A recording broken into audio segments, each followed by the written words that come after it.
Welcome to POPX Cast, a podcast that brings together the worlds of pop culture and science fiction in a way that breathes life into our inner child. From nostalgia to all things retro, pop culture news, film reviews, and the Retro Rewind, we explore all realms of geeky goodness. So find your comfy spot, top off your glass, and don't forget those pizza rolls in the air fryer because it's time for POPX Cast.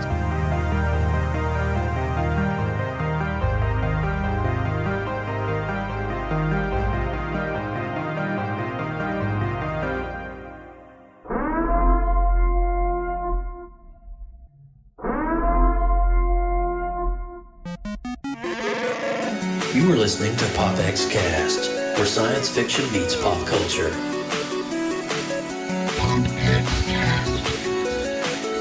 Here we go! POPX Cast. I was born in it, molded by it.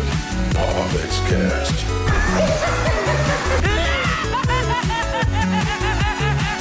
No strings on me.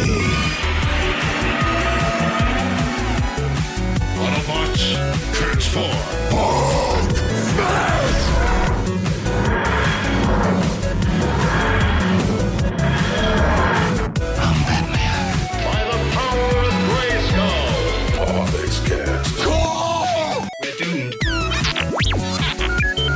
Goal here at Tyrell, more human than human is our motto.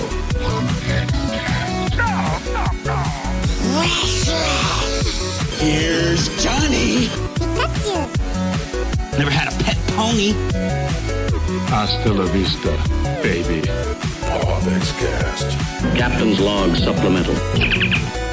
Negasonic Teenage. What the I am the one who knocks. Excelsior! Oh my God, bro. Excelsior. Austin, can we just take a moment and just let this sink in? Oh, Is this really happening? Are we here right now? I can't. First of all, dude. you said let this sink in. I just imagine a giant sink knocking on a door, and you What? go open the door, you let him in. That's but really weird. Okay. my goodness. Okay. That's really strange of you to even say that. Austin, we missed you. There's Jeremy Stoltz. What's up, Jeremy? You got Darth Baca, Jeremy John Poffenbarger. What's up, John? All the amazing peeps in here. Kelsey Hayes. What's up, Kelsey? How you doing? I see you in there. What's up? It's so good to be back with you guys. Holy cow, dude. It's been a minute, bro. It's been a minute. I feel like we're going to take some time and kind of catch up on things before we deep dive into Deadpool. But guys, it is so good to be back with you. Almost literally coming up 2 months shy of 2 years. We have been that's 22 months. God almighty. Jeez. But we are delighted to tell you that as effectively, if you look behind me, I don't know, PopXers, can you see behind me? You see all this? Yours truly is about to build a streaming PC computer. What does that mean for PopX Cast? Consistency. We're back, baby. Yeah, baby. Baby. It is happening, and so yes, this is a thing. We're going to be doing this on a normal. We'll be announcing a schedule very soon. We're hoping to do bi-monthly.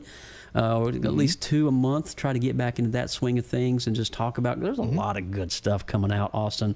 We're kind of coming back at kind of a really nice peak, and I'm kind of glad that the multiverse years are kind of gone because that was kind of a crappy, in the words of Deadpool, it's a miss, and another miss, and another miss, and another. But dude, we're back. It's so good. Let's just talk for a second. Let's just pause the microphone. Dude, what has happened in your life in the last 22 months? I know you have a lot going on.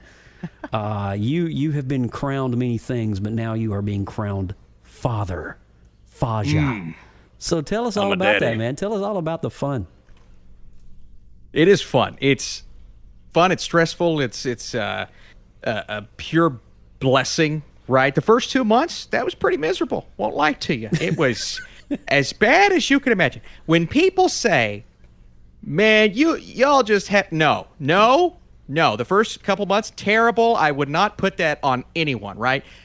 That being said, after you get over the hump And after you kind of realize what you're doing, you don't learn fatherhood immediately. I'm still learning as I'm going, but once you start to get into a routine, and once you start to see this little thing, this little ball of flesh and blood turn into an actual human with a personality, that's when it starts to become the miracle that it is. And it is, I'm having a blast right now with Riley. She is all over the place.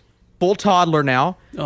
Just everywhere all the time. We're putting gates up. We're moving things away from the walls. We're trying to get her on a sleep schedule, on a food schedule. But she is amazing, and she's going to daycare. She's learning things there. She's learning sign language. It is truly the coolest thing ever. So that's where I've been. I mean, for the last year, she's a little over a year old now, I've been there. Right before that, we were out of our house for 6 months due to a flood. And I know Joe. Yeah. Dude, our house floods literally happen weeks apart from each other. Time. I remember that. I remember you calling me up and it was like, dude, guess what happened? My garage exploded. Yeah. I'm like, what? You were giving me advice. You were telling me how to talk to the insurance company and things, because it had just happened to you, which was crazy. Like literally 2 or 3 months prior, 2 weeks prior to that. Yeah. But we'll get to my segment of that very shortly. But how does it feel settling in now? You know, you've got a young daughter, and your family is expanding in all the wonderful, beautiful ways that is just a blessing. How does it feel now knowing that you, as the father, get to introduce your little one to some of these amazing things that you grew up with, whether it be, you know, Batman or Superman or Marvel or whatever it is that she gravitates to? How does that sit with you, man? You get to be the one to kind of plant the seeds, man. You're going to be going to cons with your daughter, bro. I know. This is awesome. It's crazy. Come on. Well, we're keeping it in line, right, Joe? Because you're kind of the one that got me introduced to this stuff at a young age, right? And now we're just kind of we're passing it along to the next generation. I can't approve or deny that. It's true. It absolutely is true. It is true. Yeah. We're giving it hopefully she's a good combination of all of us, right, Joe? She's going to have our unique love for superheroes and comic books, hopefully in some form or fashion. She's going to have Josh's probably weird sensibility for memes, and then hopefully she has a combination, my brother, hopefully a combination of all of our family's love and affinity for, you know, religion and church and God and all of those things. So I'm really excited to see what she actually molds into, but I'm getting her started at a young age, man. We've got Justice League pajamas. We've got Wonder Woman little plush figures. We've got all kinds of things. We're going to have to introduce some Hulk into there. Somewhere along the line, Big Green has got to make his presence. Because, you know, cousin Joe down in Florida, you know, we got to represent. You know what I'm saying? We got to represent. We got to bring Riley. Got to bring her up. You know what I'm saying? In the ways of the Force. Yes. Yeah. That is so cool, man. And how's the wife? How's Madison? She's awesome, man. She just recently started a new position at the hospital, a higher position at the hospital. So nice. She's doing great. I call her Super Mom because she goes to work, comes home, takes care of the baby. Today she made just the most exquisite loaf of bread from nothing. I'm like, how do you do all of these things? And how do you have time to do all of these things? But she also, you know, still manages to take some time and watch some movies with me. When the baby's in bed, we get our movie watching, and it's fantastic. Yeah, that's cool, man. That's so cool. Well, definitely give my love to both Riley and Madison. They are a huge part of our lives, and we're hoping, man, we were hoping to get up in August to be able to see. Then my wife's grandmother passed, and we have got to go to South Carolina in the next week or so. So we're going through it. Dementia, as you know, we lost both of our grandmother Brenda to dementia, and Alex just lost her grandmother to dementia, and it is not tolerates Austin. That's funny, John. That's funny. But so we alluded to it at the opening. So if you let's dial it back, September 22nd, 2020, September 24th, something like that. September 22 was our last broadcast on POPX Cast, And literally 2 weeks after that was our anniversary for my wife and I. We were out having this beautiful, delicious 4-course white glove service meal. And we came home and we pulled up into our driveway, and water was streaming down from inside our house, down our driveway, going down the street. Now, Austin, you've been at the house multiple times, you know. Yeah. And we traced it. The source of the water was coming from underneath the wall in the comic man cave. And it was when I realized it was a busted pipe, that it was on the hot water side. And, well, the way the houses are built in Florida, the pipes come through the foundation of the house, through the pad, which is the concrete pad. And for some reason, whatever, the pipe, the way the plumber told me, must have been a leak there for some time. And it just, the right amount of pressure, the long time, it just shot straight up through the wall. The water flowed with the pipe because the pipe was its only easy way out. When it came out of the pipe, it came through the wall, and the man cave got inundated with about 4 inches of water. By the time we got home, there was 4 to 5 inches of water throughout an entire home. So everything that was on the ground, everything that was, including my comic collection, everything was completely inundated with water. Now, I had left my computer on. This is why I had to stop POPX for a while.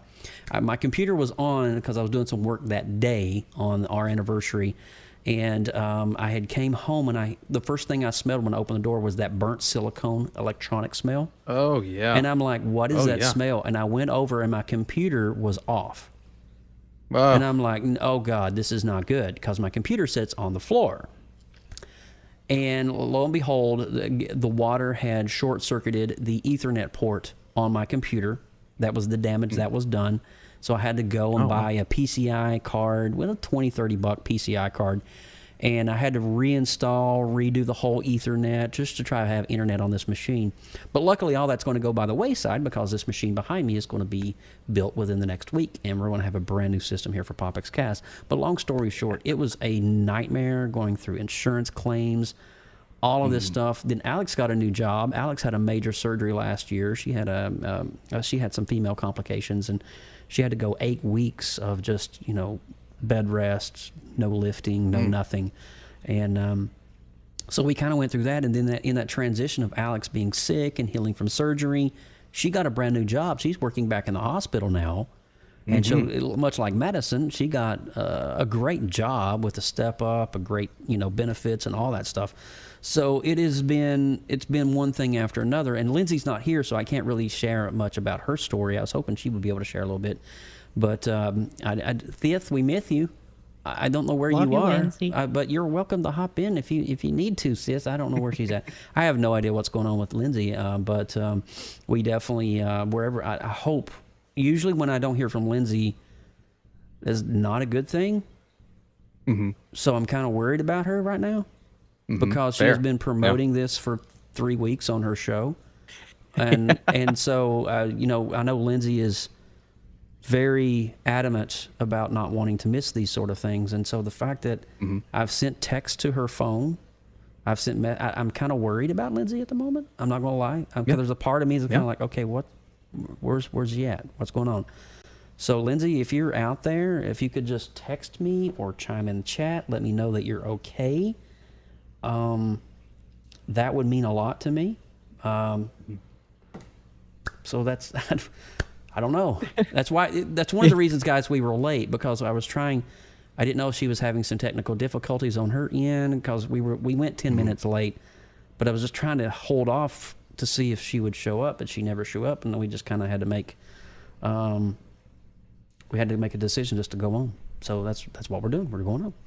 But, so life updates, everything's going crazy, but, all that said, I have to say, though, it just seems like the right timing right now for POPX to come back. We've got Captain America: Brave New World coming out.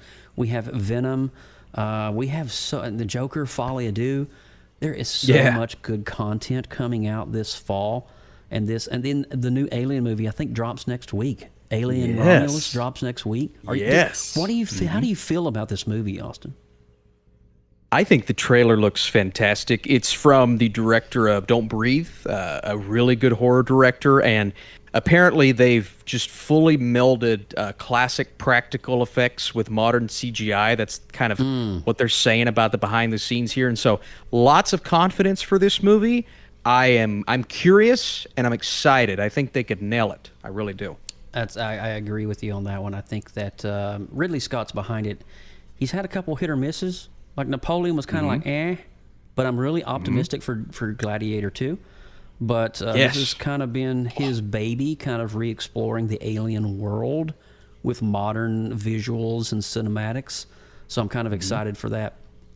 Really quick, we probably need to talk about the elephant in the room. Something kind of big happened last night at the San Diego Comic-Con. Guys, if you've been living under a rock for the past 24 hours, it's time to come out and not be a hermit crab anymore. Robert Downey Jr. is playing Victor Von Doom in the upcoming Fantastic Four film. I mean, this is insane. RDJ is playing Victor Doom in the new movie. And I'm going to immediately go to you, Austin. How can somebody who spent his legacy from 2008 to Endgame, how does that sit with you? Because I have been watching the conversations on the internet. I've been watching the conversations on Twitter. People are losing their freaking minds today. Yeah. So what happened? What's going on? Why do the Russo brothers? Oh, by the way, spoiler alert: Russo brothers are directing. They're back. Yeah.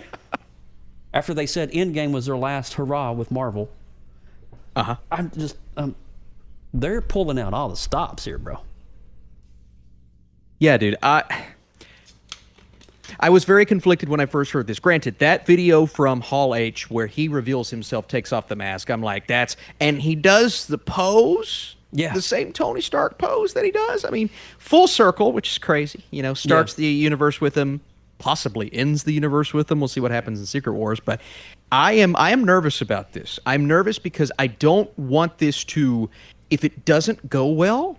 And I'm optimistic about it, so I hope it goes well. But if it doesn't go well, will it hurt the legacy of Robert Downey? Will it and Tony Stark and Tony Stark specifically? Right? Will As that we know impact?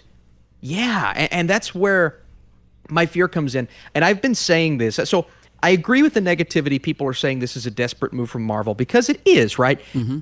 But I'm not going to sit here and blame them for that because what happened with Jonathan Majors. They were desperate for anything positive at that point because he ruined that entire plan that they had for Kang. Kang is no more. Kang is over. Yeah. He's over. And I'll be honest with you, I'm kind of glad.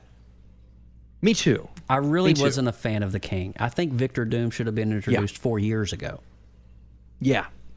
I'm with you. Immediately and it's crazy because... Yeah, I was just going to say, immediately following Endgame, they should have already been setting up Victor Doom ahead of the Fantastic Four arrival. But I know I always thought they would go. Did you see, Joe? I sent you and I know you saw it. So I sent you the video of the Fantastic Four that came from Comic-Con. Yes, we did watch that. Maybe we can hit on that a little bit. But did you see that little Galactus tease at the main end of the video? With the looking in the window. Yeah. Yes, I did. And the score. I wish we could play it, but this stream would be banned so fast. Oh, so hard. It would be banned so quickly, even if it was remotely caught. But somewhere out there floating is a Fantastic Four trailer. A teaser. Yeah. There is an actual teaser that is already produced. Leaked. Ready to go. Yeah. And you probably, the public will not see that outside of San Diego Comic-Con probably for months from now. You know? Yes. And so that's where when I saw Galactus in that little tease, that's where my head's been at for years. I'm like, why didn't we go Galactus and Doctor Doom instead of Kang?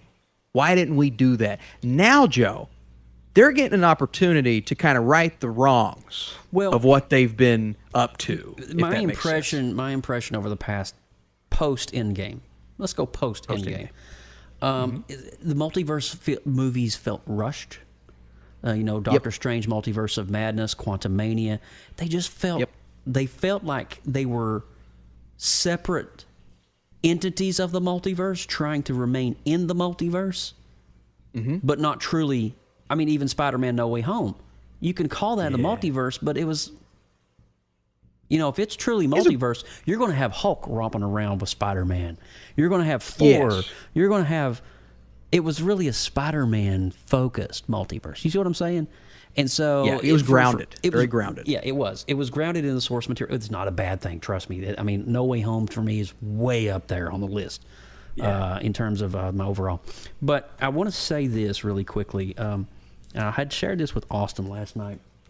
I went to the Collective Archive. Now, if you guys want to have an idea, where the Russos and the script's going, go back to 2015, 2016.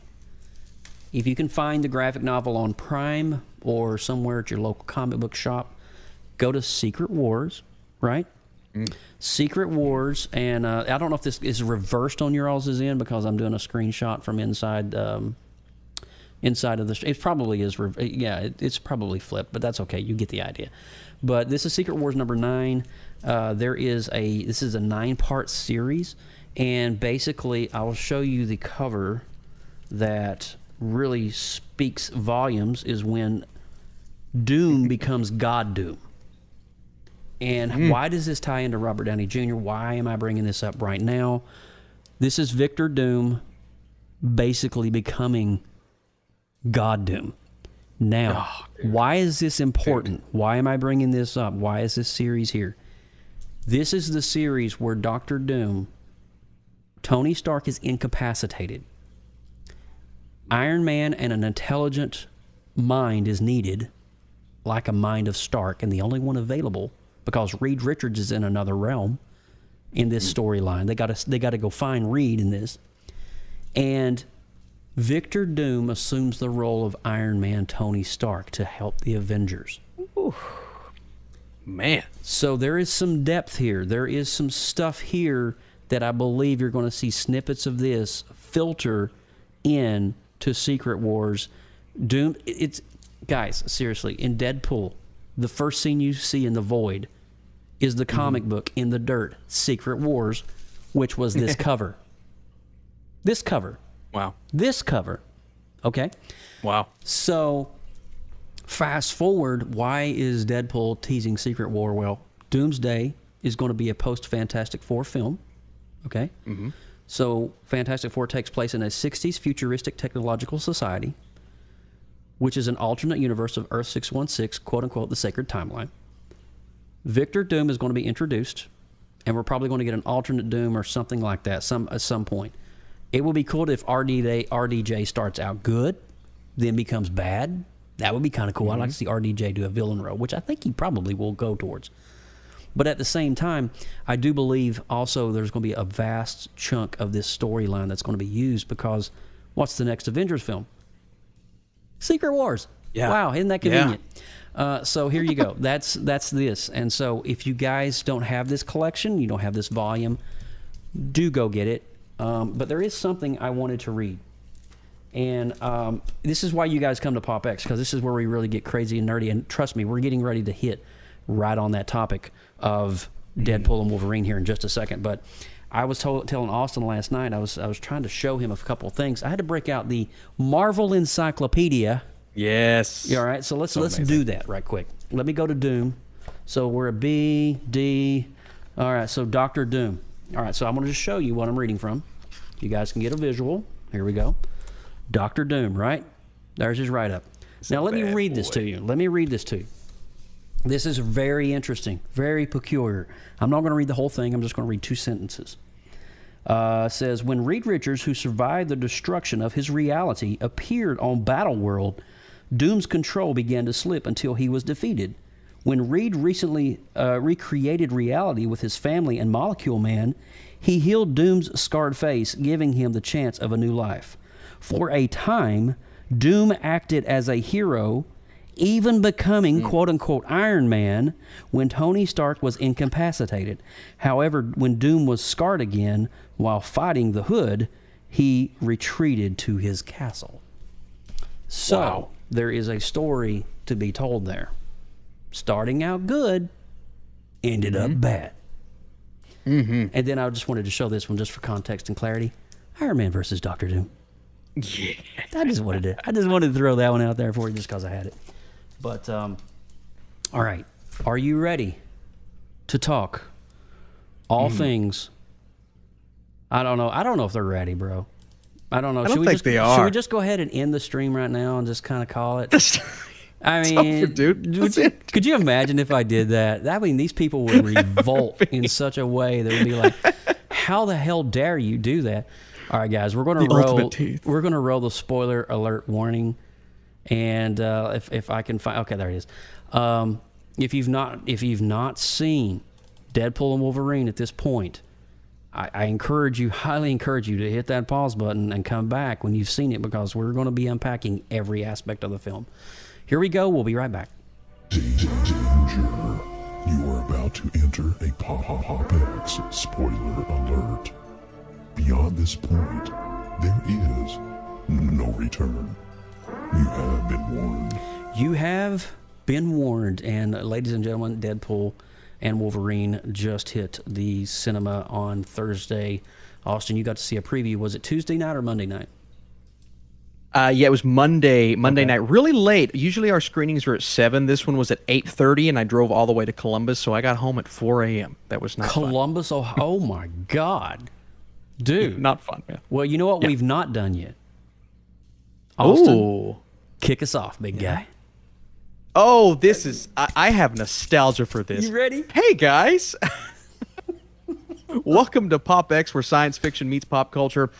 I'm Austin Burke, certified film critic and YouTuber extraordinaire. We'd like to welcome everyone to join us live in the popx.live chat room. Come hang out with us and join the conversation at popxcast.com. If this is your first time watching PopX, we're going to play catch up for a bit, like we already did, because of how long it's been. And then we've already hit that spoiler warning. So if you all haven't seen the movie, this is your only warning. Go see it, or just be spoiled, whatever That's you it. want. And I'm Joseph Burke, Central Florida's seasoned comic book nerd and retro enthusiast and founder of PopX Cast. And so I want to encourage you guys to join me. I was talking to Darth Baca over in the chat. He's like, "I've missed you. Where have you been?" I'm like, "Dude, I stream twice a week on Twitch. Like this whole time for the past 3 years, I've been on Twitch, like literally 2 or 3 times a week. So if you guys don't know, it's twitch.tv/Joseph Burke Arts. That's where you can find me. And I will be actually streaming. I was supposed to stream tonight, but PopX kind of takes precedence over that. But make sure you join us right there. We're part of an awesome creative collective. My buddy Jeremy Stoltz is in. Alexa, stop. She's just excited. She's excited as I am. It's going crazy, She's bro. going It's crazy. PopX. But Jeremy Stoltz and myself and Lindsay Badger, we're all part of a creative collective called the Creative Multiverse. And it is a collective expanse of artists from all across the globe.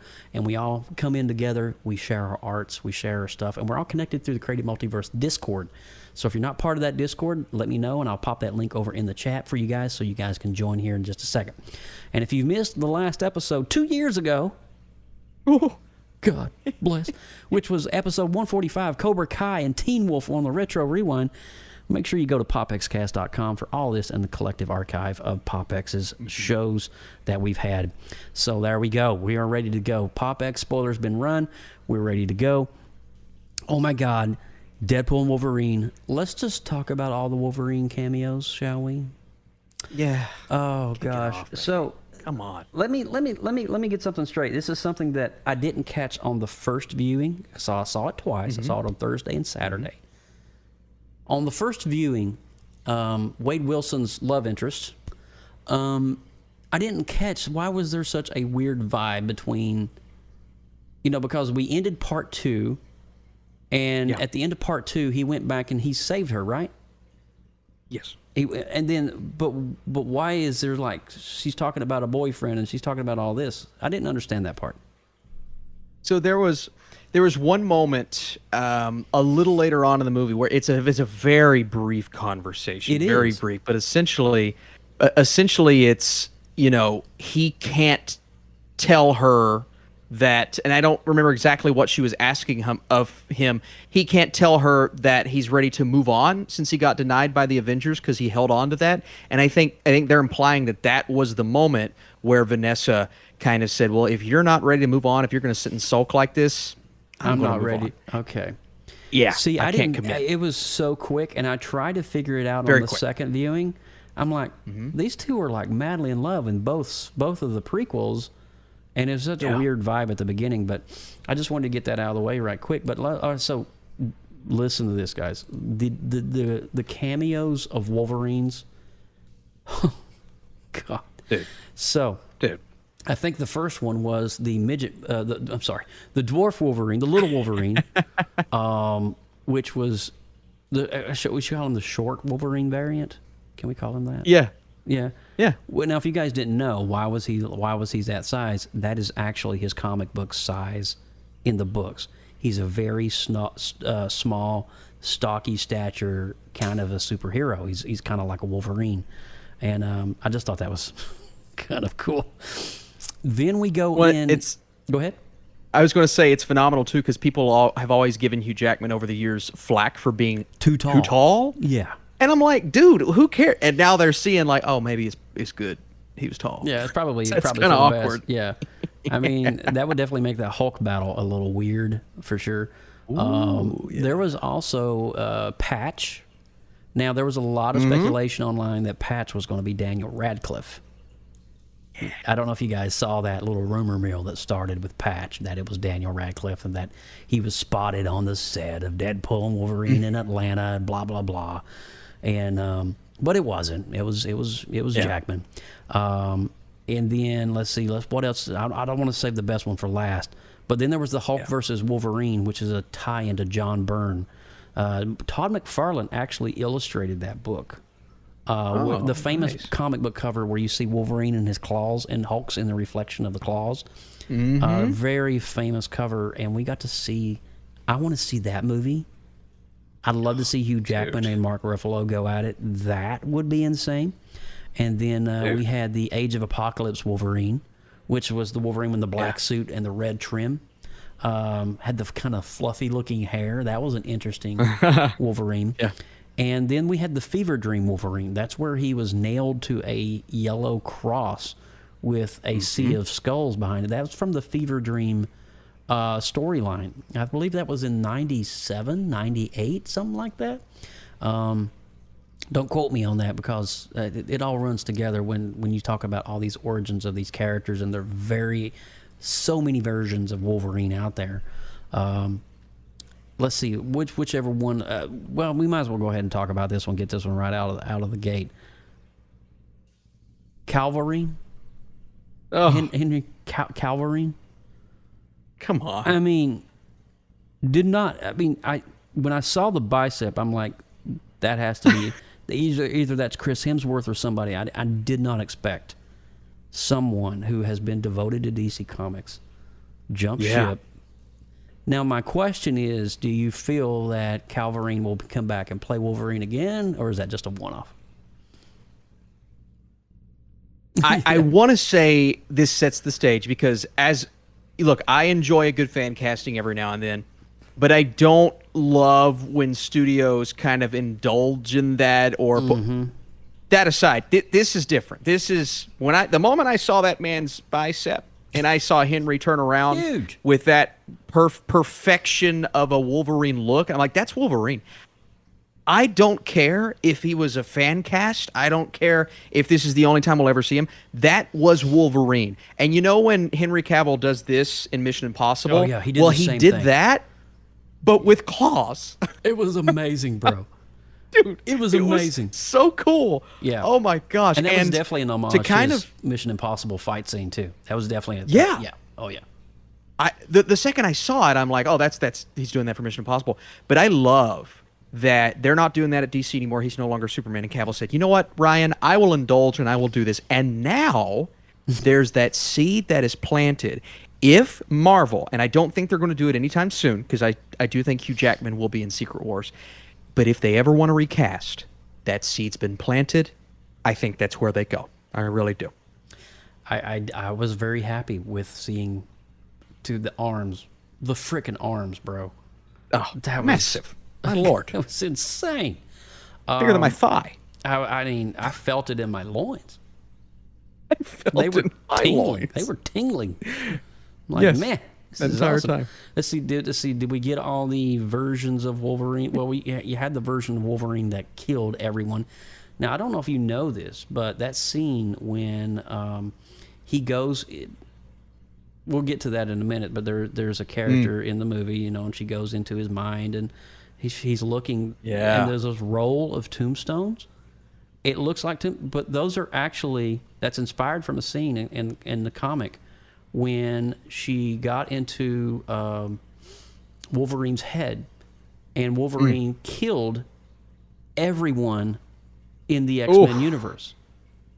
And this is that Wolverine that Deadpool goes and gets, because the scene that he sees is the row of tombstones.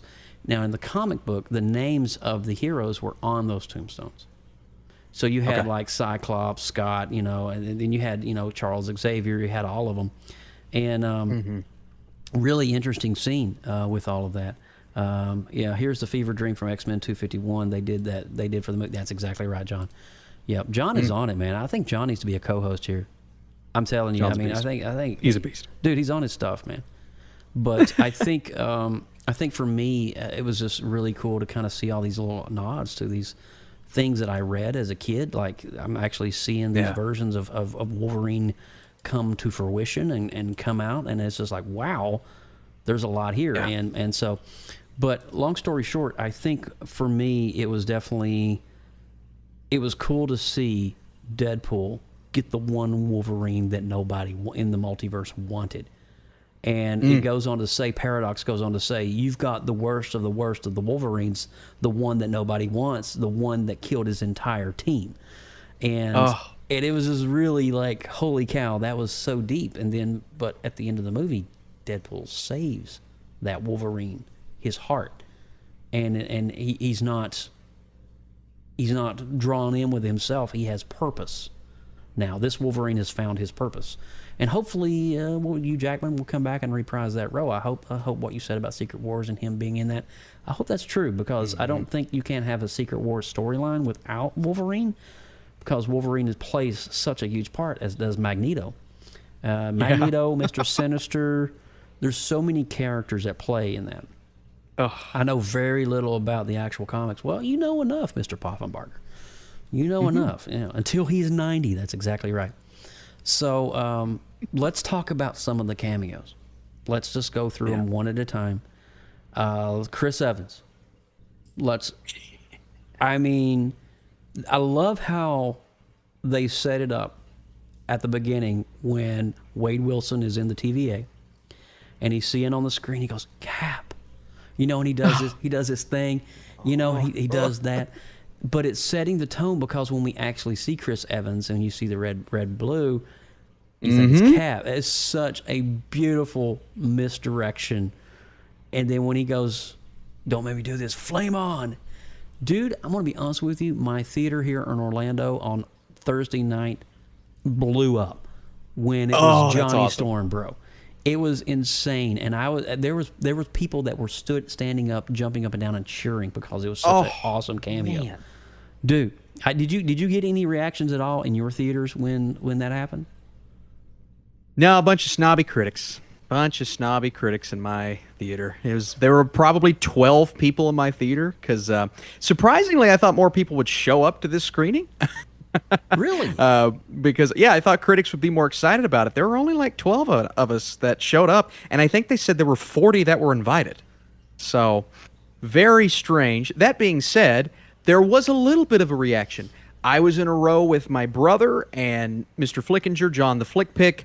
We all did a little bit of this and a little bit of like, oh my God. And that was the moment, Joe, when that happened. I expected Deadpool with MCU characters. That happened, and I said, oh, this is a love letter to Fox. It is. This whole movie is going to be a love, and that's what it ends up being. And it starts with Chris Evans reprising that specific role that we know him for, and it gives him a chance to kind of flex his comedic chops because he doesn't do that as much as Captain America. So I loved seeing that, and I loved coming back to him in the post credits. R-rated, unhinged version of Chris Evans' Storm, Johnny Storm. Yes. So that Very was Scott Pilgrim. really cool to see, and it just definitely it was kind of a nice tease too to Fantastic Four. Because the Fantastic Car, did you see that? Was in the movie as well. Rolling down. Dude, they were in the little square hover vehicle that the Fantastic Four drive around in. That was pretty awesome. That was awesome. But I think, honestly, you were getting back to that homage of Fox and paying tribute and homage. Dude, I'm going to be honest with you. This was not only an homage to Fox and the legacy that Fox built with the X-Men franchise. It was also a legacy to Hugh Jackman as Wolverine, because 100%. there was so much heart. It was not like it was something that was hidden, but there was so much heart in this movie towards the role of Hugh Jackman. There was this, I don't know how to say it. There was this patronage. There was this legacy, and they handled it so beautifully that. You know, Hugh Jackman didn't have to come back, go back into the gym for 8 months, get ripped again, do this whole thing. He's in his late 50s now or something like that.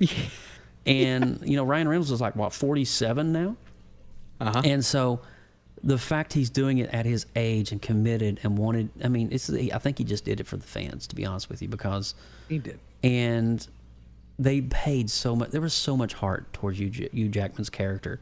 And it also, it's kind of a deep dive on a character origin story, because we get this bad Wolverine who at the end of the movie becomes a good Wolverine because of his good deeds that he saved the Earth 616 sacred timeline. And just so much heart, bro. So much heart. It was that, were they on the 616 or were they on another one? The whole bus scene. The whole bus scene, that was 616? It wasn't implied, was it? I don't think it was ever officially stated, but I want to say that specific bus scene was on Deadpool's world, because I think it was on the world that was going to be destroyed, and that was Deadpool's world, which is, I don't know the exact number, but that was the Fox world. He used Cable's time shifter to go into a reality to find Vanessa, where Vanessa was alive, right? To bring her back. So I think this is, you're right. So this is kind of like an alternate, not a 616, but this is Deadpool's world. Amazing. Again, you know, Chris Evans being Human Torch, Johnny Storm, that was just absolutely fantastic. What were some other ones that you liked there, big guy?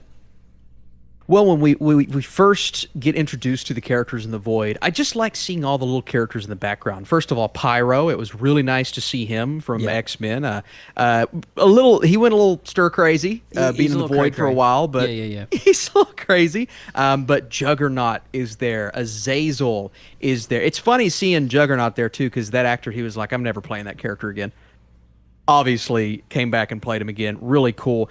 And just all those little villains planted in the background.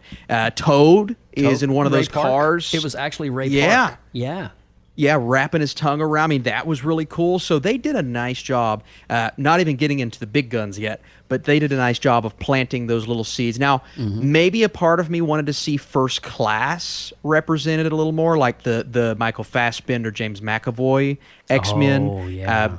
I mean, Azazel's there, but that's really about it, right? I wanted to see them represented, but still, you know, giving us some visual representation of every, team movie that we've seen in that Foxverse is really cool, and I love that they did that. You also had Lady Deathstrike, which was the one with the claws. You know, remember her? You're right. Psylocke.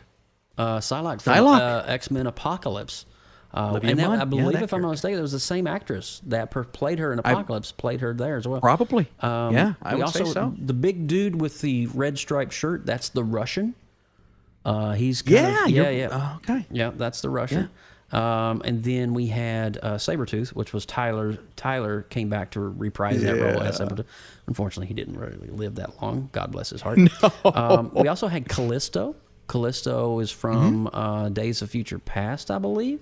And we're kind of going to get into some of the bigger ones. We also had, we're just going to talk about it. So Wolverine and Deadpool join alliances after multiple bouts in the void, fighting each other. And Fighting each other. are basically, was it Cassandra Xavier? Is that her name? Cassandra? Nova. I Nova. believe Cassandra Nova. Yes. Cassandra Nova Xavier. That's her name. Yes.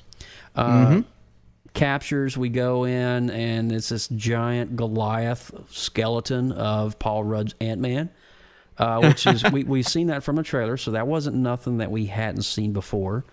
But we're taken in, and they escape from this. I'm not going to give too much in. I'm going to kind of just touch base on it. But the way that Wolverine and Deadpool escape this massive battle is on the foot of a Sentinel. Did you pick up on that? That was a Sentinel's rocket foot. Straight Amazing. out of Days of Future Past. Straight out of Days of Future Past. And cool enough, they find themselves into this cave. They wake up, and we find that it was X-23 that had, it was Daphne Keene, came and got them and rescued them from that area where they were on the Sentinel foot. They went up in the air. They came back down. They both passed out.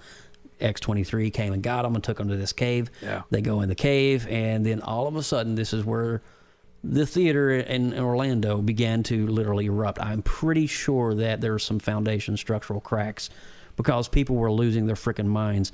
I'm talking none other than Jennifer Garner coming back. Dude, Jennifer Garner looked so good as Elektra. So it's awesome.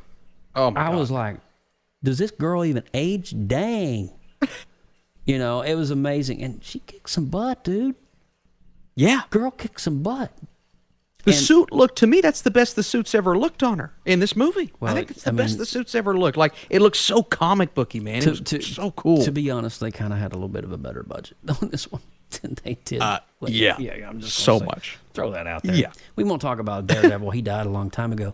But but it was really cool to see Jennifer Garner, and then right after that, Wesley Snipes, dude. We haven't seen Wesley Snipes on any movie in probably, 15, 18 years? Yeah. Mind you, Ryan Reynolds was in the Blade series. Did you know that? And they hated each other. They did. Wesley Snipes and Ryan Reynolds. There is that behind-the-scenes story that I was reading where I think Wesley wouldn't even look at Reynolds. He wouldn't even acknowledge his existence.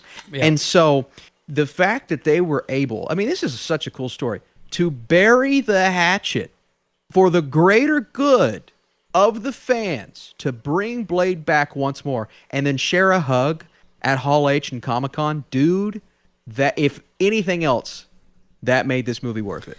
If anything else. I could not agree more. I think for me, when Wesley Snipes came out, I immediately wanted to go back and watch all the Blade trilogy, but at the same time, Dude, yes. I knew the story, the bitterness between those two.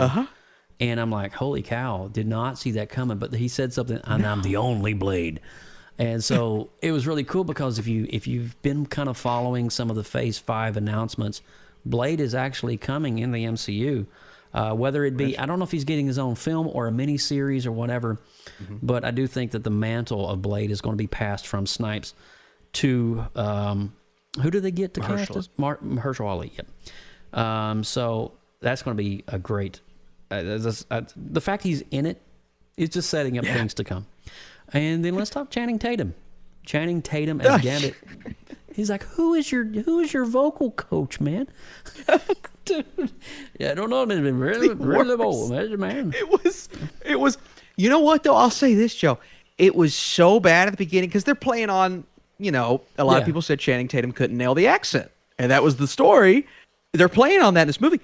But the more Gambit was on screen, Josh and I looked at each other and we're like, no, he's actually awesome. Dude, he kicked this butt. is really, he kicked so much butt in this movie, dude. The outfit, dude.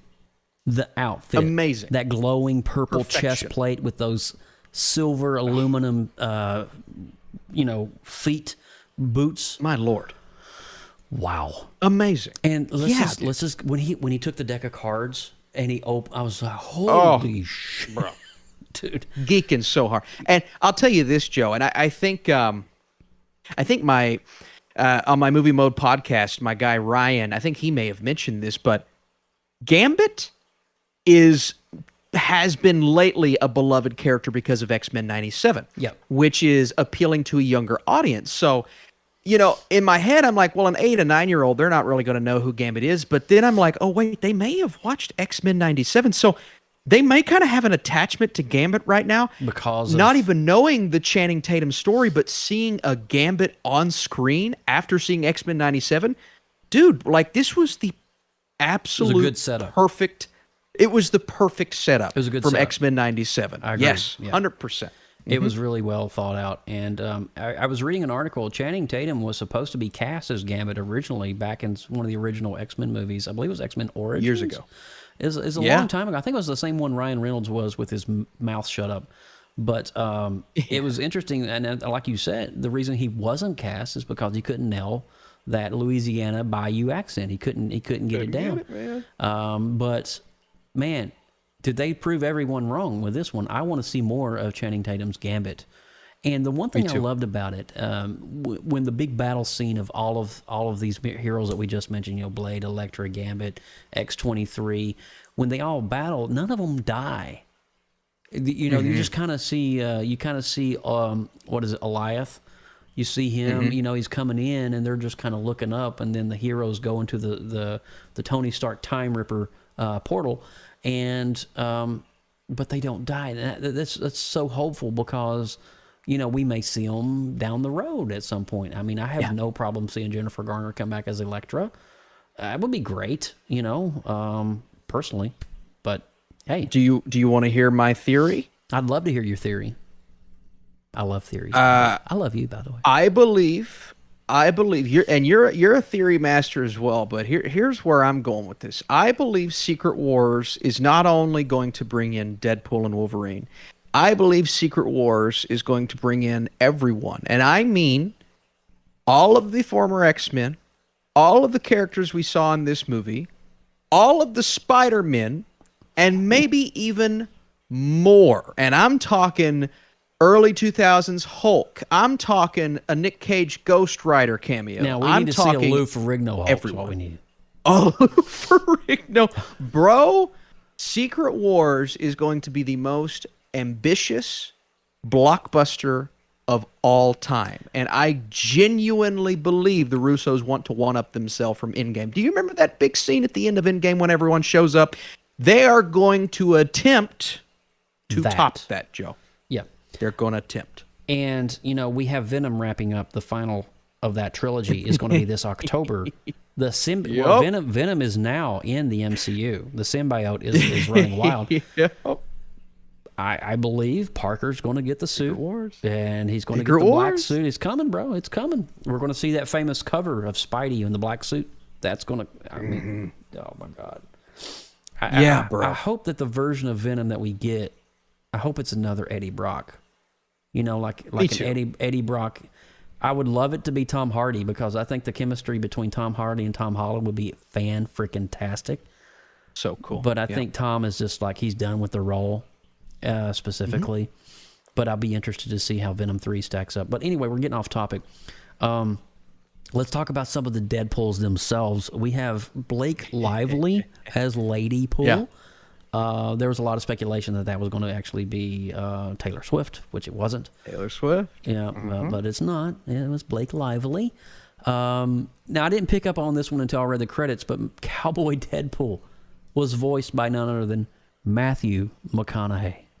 Was it? I knew it sounded like him. I didn't know if it actually was because I didn't. Yeah.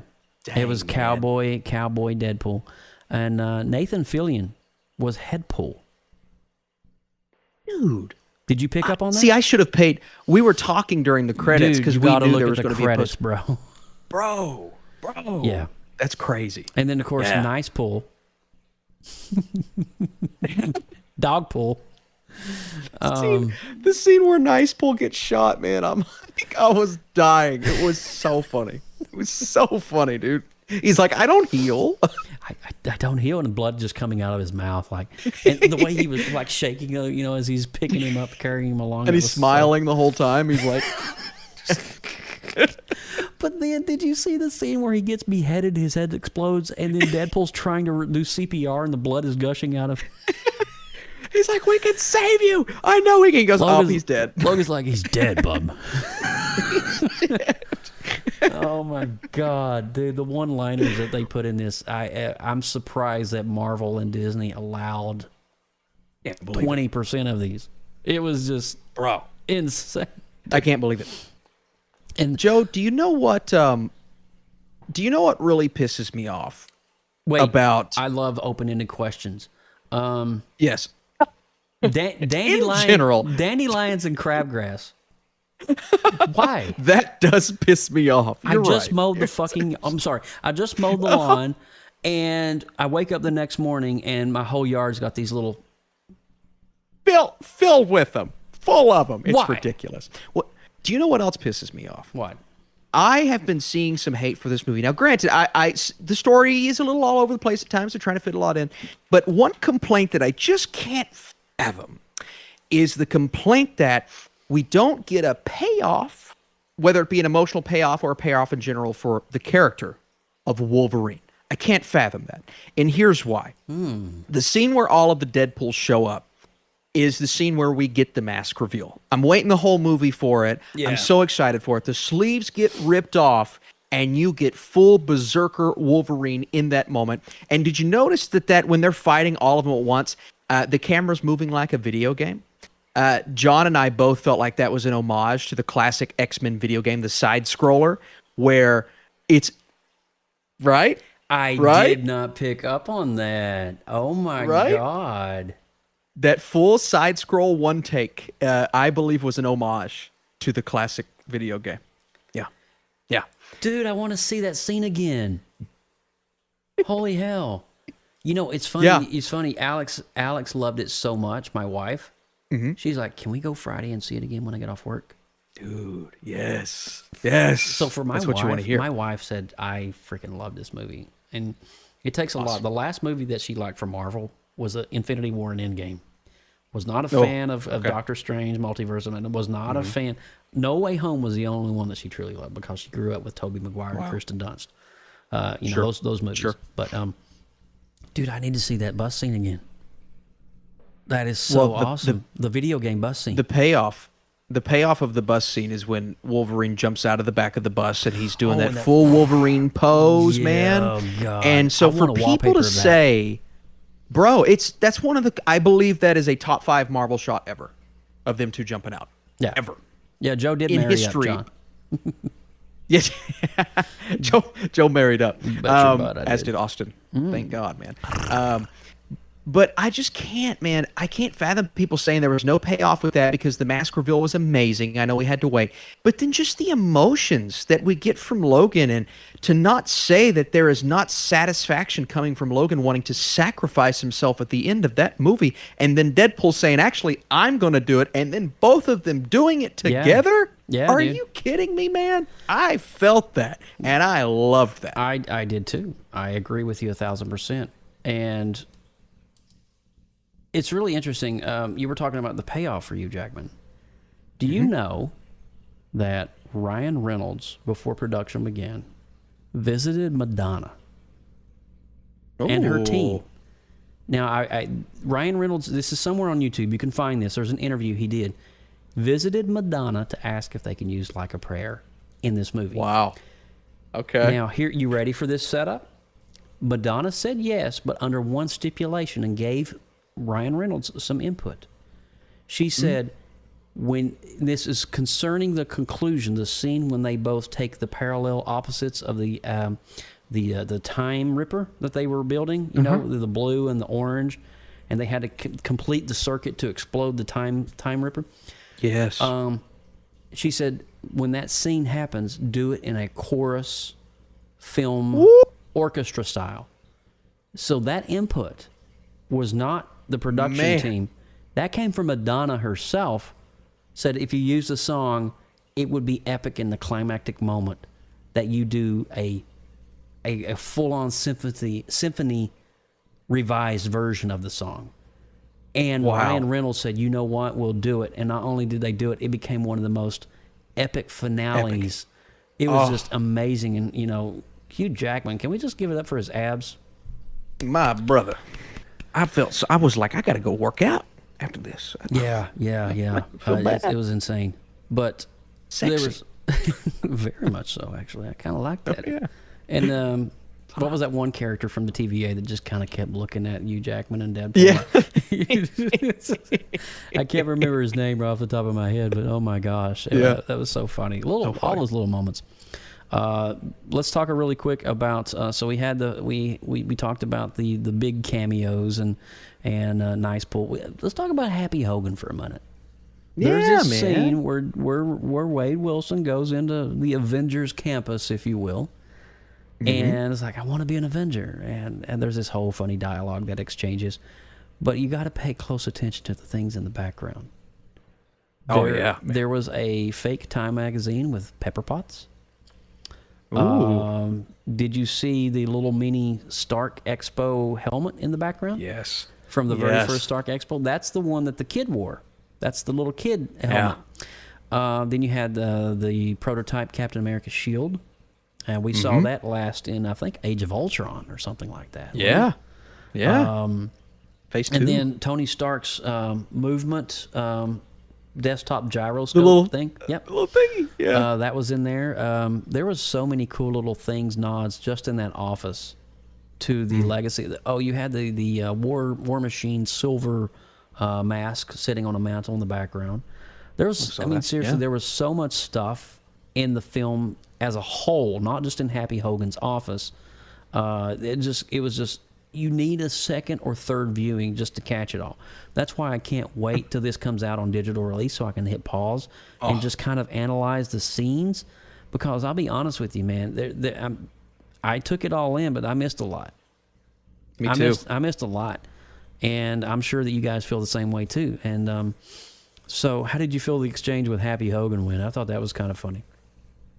I thought it was awesome. That's another part of the movie where I'm like, okay, I guess it is going to be an MCU film, and that's really the only time we spend with an MCU character. Yeah. But it's like the perfect character to do that because we don't want to go too big with that because we're going to go big with the Fox characters.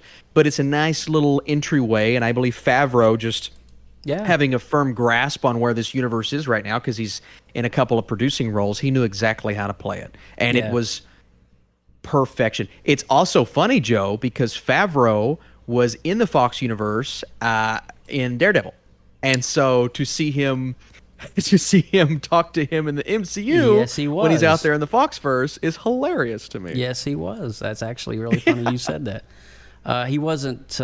He was Foggy, wasn't he? Foggy Nelson. He was Foggy. He was Foggy. Yeah. So again, let's remember Hunter B-15 from Loki. Mm-hmm. She's in it. She gets a nice little cameo and then falls in love, unbeknownst to anybody that was watching. That was kind of funny. Let's see. I feel like I'm missing so much here. The Tony Stark reactor was in Happy Hogan's office as well. Yeah. Proof that Tony Stark has a heart. Let's see. Oh, did you see the Milano in the Void? The Guardians of the Galaxy no, I missed ship? that. Yeah, the big orange ship. Yeah, the orange ship. I believe that's the same. Isn't that the same vessel that Tony Stark was in when he gave his goodbye to Pepper Potts speech? Yeah.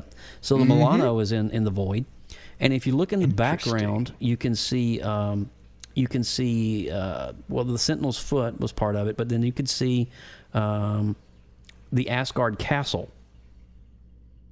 Did you see that? Okay.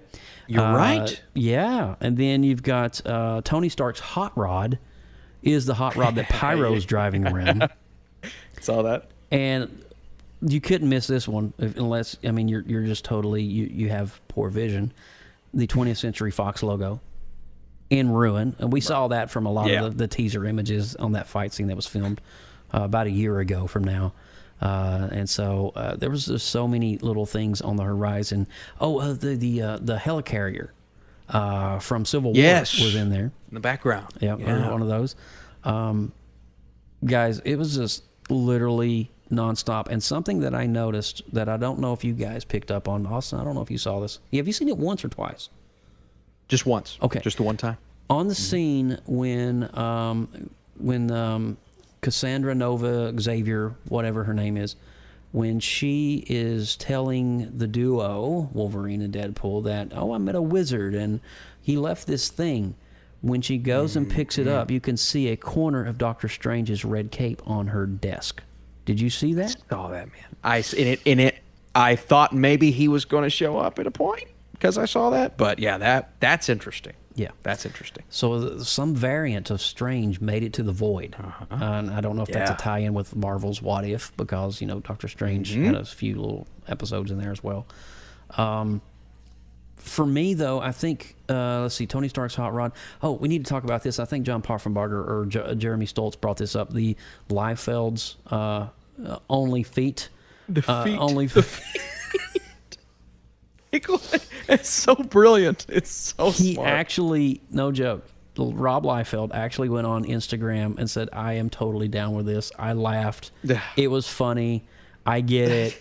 And he gave Reynolds his blessing, like, okay, you can do it. Go ahead.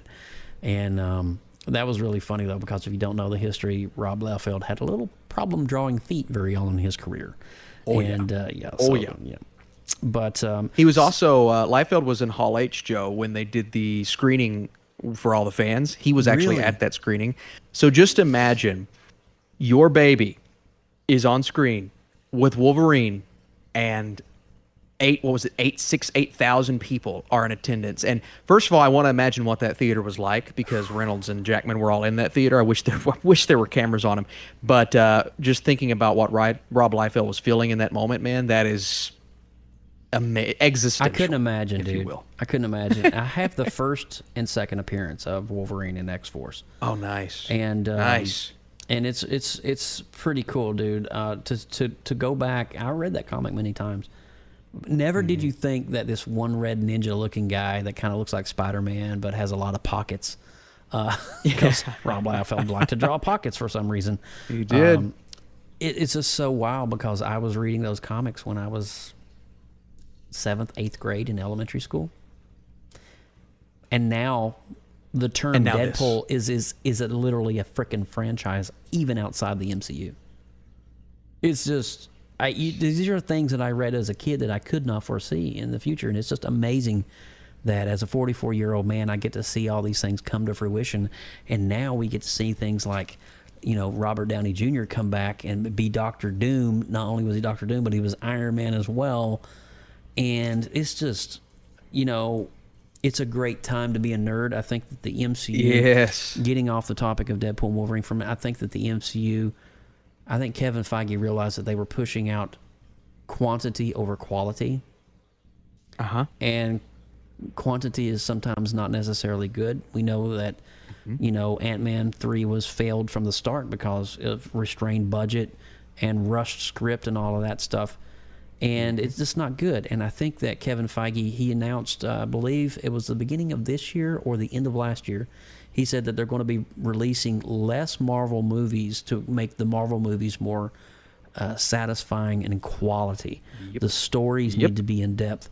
And I think that we're seeing that with Deadpool and Wolverine. That's kind of the beginning phase of that. You're going to see more of this with Brave New World when this comes out in February.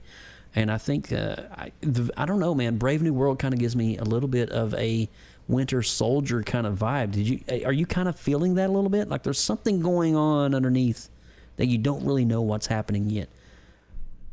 I absolutely am. That it feels, just from what I've seen, very grounded. People were complaining about the CGI. Guys, the movie's 8 months away. Chill. We got plenty of time. Just the same thing when they were complaining about the color grading in the Deadpool and Wolverine trailer 6 months ago. I'm like, guys, they were working on the movie during that time. But boy, oh boy, does it feel like the Winter Soldier. And if we get that grounded element, and if we finally sell, because I still think people are holding on to Chris Evans, if we finally sell the world on Anthony Mackie as Cap, and we go into Doomsday with that mentality, I think the emotional toll of Brave New World is going to be sky high. Oh, and Joe, hey, did you know the Red Hulk's going to be in that movie? How are you feeling, buddy? There was a little bit, I think I soiled myself a couple of times, and the fact that one of my favorite Hollywood actors, he's kind of a grumpy old man, but Harrison Ford is Harrison freaking Ford. He is the fugitive and Indiana Jones all wrapped up into one. My God, dude, I think the casting is on point. I'm excited. I hope that he comes back to reprise his role as General Thunderbolt Ross. We need that. Hopefully there's a stipulation in there. He's going to do like 3 or 4 movies. Yes, that would be great. But I think I haven't really been excited the past couple of years for Marvel movies. Me too. We've kind of gotten some duds, bro. You know, Carnage, Venom Carnage was kind of eh. Madam Web was like Quantumania smells like a Taco Bell restroom. And it's pointless now. So that movie means nothing now because of Kang. Nothing. Yeah, Quantumania, they kind of left. I think they did Paul Rudd dirty on that. Honestly, Me too. I will tell you though, Joe. I'll tell you, I liked Guardians 3, but I think part of the reason why I liked Guardians 3 is because it felt so far removed from the rest of the crap they had going on. So that was what was going in its favor there. And then obviously what's been keeping Marvel afloat, the Spider-Verse movies. That's been keeping Marvel afloat as of late. And that is multiverse. It's definitely not being the Disney Plus. I mean, no, Moon Knight was hit or miss. I mean, you gotta love to hate it. I mean, no disrespect to Oscar Isaac's interpret. I think he did awesome as Moon Knight. He's amazing. We need more of that. Secret Invasion. Yeah, Secret Invasion. We need sucked. more of that. Sucked. Loki season 2 was great, but some of the series and some of the shows were not. I mean, it's like, okay, what are we doing here? Echo was kind of like, forget about it. I don't know what we're doing here. It just seems weird. Like I think they were in that whole vein of like, let's push out content and not really do like, let's not grade what we're putting out. Let's just put it out, and that's where they fell short. And I think that's where DC is going to kind of come in and start with James Gunn, build a universe that's going to blow us away. I think with Superman coming up next year, we're going to see some stuff that's going to make our jaws drop because James Gunn's leading that camp. And did you see the new logo for DC, by the way? They went back to their vintage Minimalist. 70s, dude. It's so good. Beautiful. Yeah. Beautiful. So let's see. Is there anything of this movie that we haven't discussed? We've got we know the villain. My only gripe about this movie would be I need some more backstory in the villain. How did Xavier's unborn twin end up in the void? Who cared for her? What is that back? I know the backstory in the comics. The backstory in the comics is that she was separated from Charles Xavier's psyche, and she lived in Magneto's psyche for a while. And then when she got her strength, she came out of Magneto's psyche and formed her own. There's this whole backstory with basically her roots. So Cassandra Nova is kind of considered the spirit of the X-Men universe. She ended up being born as Professor Charles Xavier's sister, and this was due to the genetic potential of Charles. His Mumandri, as we shall call it, was able to create a physical form, effectively a twin. Now, there's a storyline with this. So, while gestating in her mother, Sharon Xavier's womb, Cassandra was recognized by Charles as an evil presence. And so she preemptively tried to kill her with his psychic abilities, but Cassandra was barely able to defend herself. And basically, she was almost considered a form of stillborn, but her consciousness escaped Charles Xavier and lived in Magneto's mind for a while. There is a serious, crazy story. They could have had 5 minutes just to give us a little something. Maybe a flashback. Maybe we can have Patrick Stewart come back, have a flashback of Patrick Stewart as a child. He's having some kind of psychotic break. His mind is forming a sense of duality. Cassandra Nova is born. And literally, just a quick explanation of the villain's backstory would have given me a little more context. That's my only gripe with this film. That's it. I think the acting of you and Ryan was great. The one-liners, the jokes, every freaking one of them hit. There was no duds. The cameos were insane. The build-up was great. The finale, the fight scenes between Deadpool and Wolverine, insane. Well choreographed. The cinematography was absolutely freaking beautiful. the costumes, the fan service, but it's just the villain. That's the only thing I have a problem with. What about you, Austin? Yeah, I would say I definitely lost interest with the villain towards the end as Same. well. I was much more focused on what Deadpool and Wolverine were trying to do rather than what she was doing, because the whole world destroyer, like, that's a major threat. She's about to destroy the entire timeline, essentially what Kang was doing. Yeah. But it doesn't really feel that big of a threat. I'm more interested to see what Deadpool and Wolverine are, their journey on how they're getting to that point. And it was also that entire machine, the MacGuffin. I mean, they call it a MacGuffin in the movie. That machine was definitely just there for the sake of the plot. And so I do wish there was more of a clear motive for our characters rather than just a very cliche, time-ending machine. You know, it's kind of cheesy. But again, the focus being on Wolverine and Deadpool for 90% of the movie, that's where it's at. And, you know, Joe, I thought for sure this movie would give us some fights between the two characters. I didn't think it would give us 4 or 5. They hated each other right up until the end. They did not like each other. And knowing that they can't die, they just keep going at each other the whole time, stabbing, killing.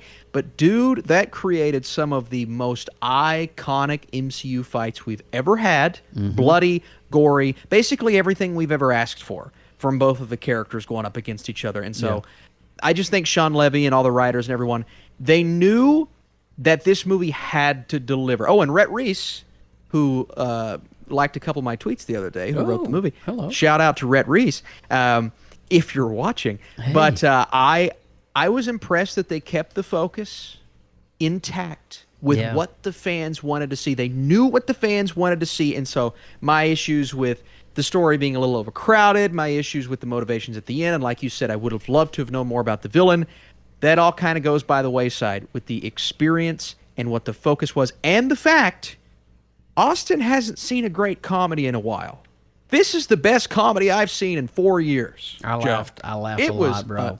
And it was I laughed so much. And it was a Marvel movie. I mean, yes. Wow. And that just goes to show you the testament that I think Deadpool 3 single-handedly has saved the MCU.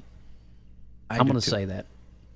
I mean, I know that Kevin Feige has a plan, and there's a lot of great things coming down the pipeline starting in February with the MCU. But I think this film in particular has reignited. I think you said something in your stream about twisters. I was watching. I kind of lurk on your stuff because, you know, I'm your cousin. I do that. But you had said something on the review of Twisters is that, you know, Twisters had blew up the box office on preview night, and that the American people in the domestic box office are ready for a summer blockbuster movie. Remember when you said that? Yep. Deadpool was primed and ready from the beginning. Yeah. I'm just going to say that. Deadpool was primed and ready from the beginning. And I think that it really, especially these, what was it, 100 million?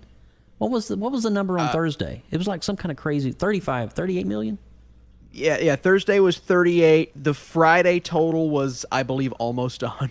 It was insane. With the Thursday included. And we're talking like right up there with like some of the craziest, like Avatar and you're No Way Home, bro. This was No Way Home numbers. Yeah. You're getting into that vein, and that's for a side B-line character like Deadpool. R-rated. R-rated. Come on, bro. I mean, has there been an R-rated movie bringing this much in the box office? This is the highest R-rated opening weekend worldwide and domestic of all time, and it's almost about to pass the first Deadpool in totality. That's how big this is. That's insane, bro. That's insane. Jeez Louise. Well, guys, I mean, we've pretty much spent an hour and a half almost, or an hour and 20 minutes into the show. I mean, there is so much of this movie. I'm going to go probably see it a third time because my wife is really wanting to see it. So I'm going to get another opportunity to really enjoy it. And this time not really to look at so much for all the little Easter eggs, because I did that on the second viewing. I just want to go and enjoy it as a movie, because this is Hugh Jackman's swan song, I feel. I believe that he's done so much, he's come so far, and hopefully this is not the last time we see Hugh put on that beautiful suit of the red of the yellow and blue. What was my favorite cameo, Bradley Pooper? It was definitely Calverine, Henry Cavill as Wolverine, I think. Yeah. I mean, because I was a huge proponent of Henry Cavill being Superman. And so, when everything got switched up with the James Gunn introduction, that kind of like, that kind of sucks. But if there was a number 2, it would definitely be Wesley Snipes. Wesley Snipes. And number 3 might be Chris Evans as Human Torch, Johnny Storm. And then Blade, then Gambit as Channing Tatum. I mean, there's just one right after another, right after another, right after another. So the John Byrne brown suit Wolverine was really cool to see. It was cool to see, Jeremy. And I needed more Hulk. I needed some more in that scene, but they just teased us just enough, Well, Joe, do you think they were teasing us for a reason with that? Do you think we're going to get something with Wolverine and Hulk down the line? Yeah, if they need to do it soon because Hugh's not getting any younger. I think they might. I would be down to see a one-off Hulk versus Wolverine movie. Oh, I mean, just my God. just in that, just alone. You don't have to connect it to anything crazy. Yep. Just set up the storyline between Banner and Logan and let it go. And wow, that's it. Maybe have a cameo or two there. I mean, maybe Wendigo comes out because he was in that story arc at that time. Just something like that would be good for sure. Yeah, I think so. I think so too. We're going to wrap this up, guys. But Austin, any closing? Is there anything I missed? We've talked about cameos. We've talked about Easter eggs. We've talked about our favorite parts, our parts that could use a little tweaking, or I think if I was going to score this, let's do that right quick because I know you've already shared your score on your channel. But I immediately out of the theater, I gave this a 90%. Just 9.0 just kind of resonated with me. The only gripe that would have gave it a 10 would have been more backstory on Cassandra Nova. If I would have had some more of that origin in the back, I kind of felt would have been more attached to that villain and why she's doing what she's doing. But that's it. 9.0. Yeah, I was an 86. Oh, although, okay. rethinking some things, I'm like, man, I guess I could. We'll see what happens on second watch. We'll see what happens. I could go higher with that. But has the wife seen it? She hasn't seen it, man. I want to take her so bad. You've got an so excuse bad to go see that then. Yeah. Yeah. If we can get, my plan is to get Josh to watch The Baby one night this week, and then try to if take I was her, there, I'd watch Riley. Bro, Yeah. you all would have a great. Then you could show her. Yeah. Sneak her some comic book movies. We would draw together. I would bring my art stuff. Yeah. We'd just draw. Come on, girl, let's go. Here's some markers. Dude, she's already using crayons and making shapes and things like that. So she's she a would Burke, love that. bro. She What would did you love that. expect, man? Out of the womb, I was drawing on a Wacom tablet. They weren't even invented in 1979. The daycare that she goes to, they always give us the drawings that she makes, and obviously she's just scribbling because she's a kid. But I'm always like, I always thought that was so sappy. But now that I'm actually getting them, I'm like, this is the sweetest drawing I've ever seen. It's like 2 sticks. Yeah. It's so sweet. So it's so wonderful. But it's her creative mind developing, bro. Yeah, That's a great thing. And, I mean, So she's cool. got 2 incredibly smart and intelligent parents. And I just can't wait to see how that girl's going to thrive. I know she's going to do great. Thank you, man. But getting back to it, I think we've covered all the bases. We gave our score. We're going to try to come back in a couple of weeks. So I would like to schedule one at the end of August for a POPX because I want to make sure that I get this new system. This guy right back here, all these boxes. I want to get this guy built and set up. And once this thing's 100%, all the bugs are tweaked out, everything's tested and benchmarked, I want to start scheduling. And so we're going to do some stuff. I definitely want to be back for Venom, and I want to be back for what is that? I'd love to do.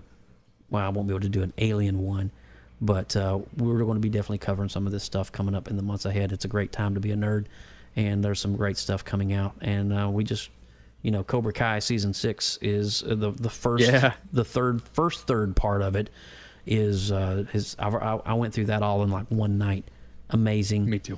But bro, you know what else we got? What's that? Agatha and the Penguin back to back this Penguin. fall. Yeah, the Penguin comes out. What is that? November? Is that the Penguin? Yeah, something like that. Yeah. And Colin Farrell is back as Penguin, and that's Matt. That's Matt Ryan's universe, right? Matt Reeves. Matt Reeves, yeah. Yep. It's Matt Reeves' whole big thing. And apparently they're saying the Batman may show up. Okay. Okay, I'll be down for that. I see what you're cooking. Well, with all that said, guys, it is certainly good to be back. Thank you guys so much for your patience and just, I know we've been gone a while, and you guys, I've gotten a couple of emails like, hey, are you guys ever going to do POPX again? And I've been so uncertain about things because I dare I even say a little worried that my machine wouldn't be able to hold it. And I've been sitting here looking at the CPU percentage all night because this is, I'm going to share something I shared with Austin right before I hit the fire up the stream button. This machine that I'm streaming on right now was built in 2013. Man. It is a Pentium. It's a 4-core Pentium processor. And it's got the original 32 gigs of RAM. Dude, long story short, I'm shocked this machine is able to send the signal out to you guys, the viewers.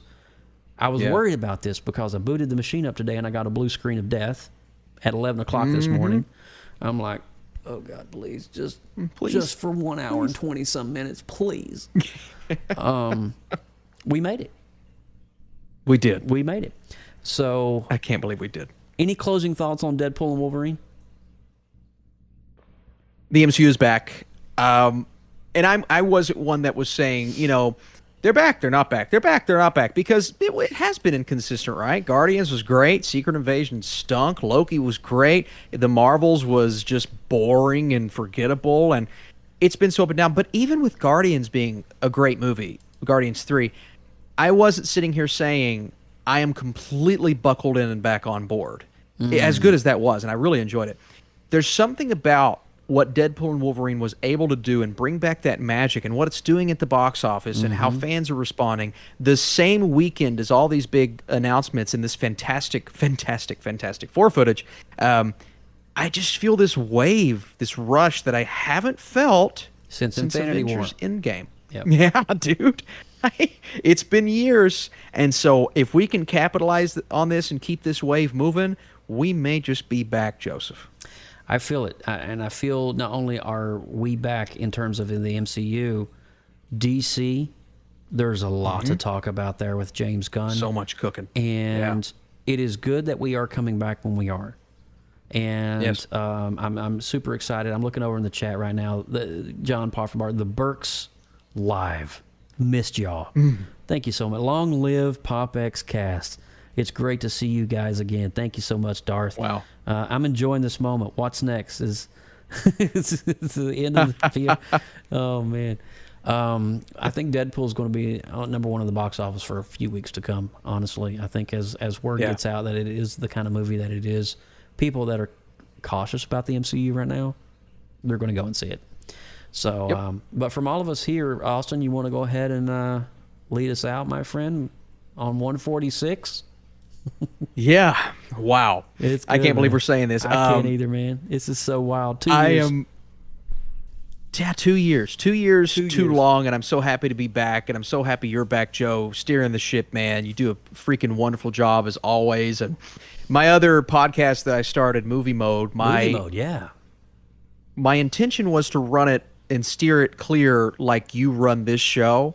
And so, it'll never be on that level of what I believe PopX Cast is just pure pop culture madness and such high quality. But this gave me inspiration to start Movie Mode. And so thanks, you, Joe. Man. I mean, it's been awesome. And I'm so happy we're back. I'm so happy we're doing this. But I am Austin Burke at The Burkinator. You guys can search and find me on YouTube.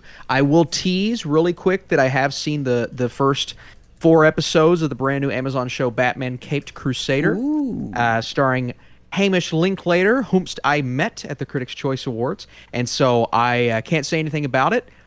But is this an animated series? It's an animated from the same exact creators as the 90s Batman the Animated Series. The same creators. Let's go. It's a very similar style. Yes, it looks... Okay. I can't say anything about it, But there's some really cool things I can't wait to talk about. So I have seen that. Okay. I can talk about it this week. Okay. But you guys can find me at the Burkinator, Movie Mode, and of course on YouTube and Letterboxd. We are part of the newly formed creative group known as the Creative Multiverse. For more great media content, artwork, and more, you guys can find us on Facebook groups and now on Discord, which is how we're actually recording this right That's now, Joe, it, yeah. at the Creative Multiverse. If you are a creative, produced content or have a talent, we want to see it, and we would like for you guys to share it with us in the multiverse. And please connect with us on social media. Find us on Facebook, Instagram, Tumblr, Twitter, and all of the things at POPXcast. Send comments and suggestions to us via email at popxcast@gmail.com. And for future and past shows, many past shows, hopefully many future shows, visit our official website at www.popxcast.com. And I'm feeling good, Joe. I'm so happy to be back, man. This was awesome. Oh, dude. Huge, deep breath and sigh. Because I've had a little bit of anxiety today coming back. Because I wish you guys could see my monitor and my screen of all the windows that are open to make this show happen the way it does. There's at least, right now, I'm counting 8 windows open just for this stream alone. And so, you know, I'm just so thankful that we're back, and I'm so thankful that Austin, you agreed to come back. You could have said no. You could have said no. I've got other things going on, but you didn't. You was like, okay, let's do it. And you actually approached. You know what? When you approached me about, hey, let's do something for Deadpool, it got me thinking. I'm like, there's nothing holding me back in doing episode 146. So, guys in the chat, everyone in the chat, you have Austin Burke to thank for this refound zeal, if you will, to come back and share and be nerdy for a little while. And I am Joseph Burke at Joseph Burke Arts all across social media. Hats off to my amazing and wonderful team PopX. Couldn't do this without any and all of you guys. And that's it for this episode. And like I said, make sure you watch our YouTube channel, like and subscribe, click the like on this, click the notification bell when we schedule new things. And we're trying our best to reach 500 subscribers. Please, guys, it's a small ask. We're only like 15 or 20 away, I believe. And it just takes a second. Just go over to youtube.com/PopXcast and do that for us, would you? And make sure you hit a like on this video because that helps us in the YouTube algorithm of things. But we will be back in the weeks ahead, I promise. We're not going to go 2 years this time. But once I get this new computer built, we're back in business, baby. So stay tuned to my Instagram for updates on when the machine's built, when we're built, what we're doing, how we're doing it. And that's it. That's all I got. That's the show, man. That's it. That's it. Wow. Is there anything else? Am I missing anything?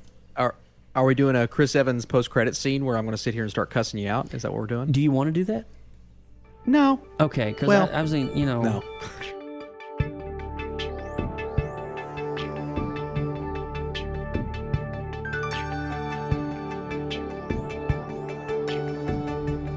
Thanks for being a part of the PopX family. If you liked our show, please visit our YouTube page. Be sure to click subscribe and tap the notification bell so you'll know when we go live next. Visit our Discord channel by clicking the QR code on screen during our live stream, or simply visit bit.ly/Creative Multiverse. Connect with us on social media by using @PopXcast. Thanks for listening, and we'll see you next time.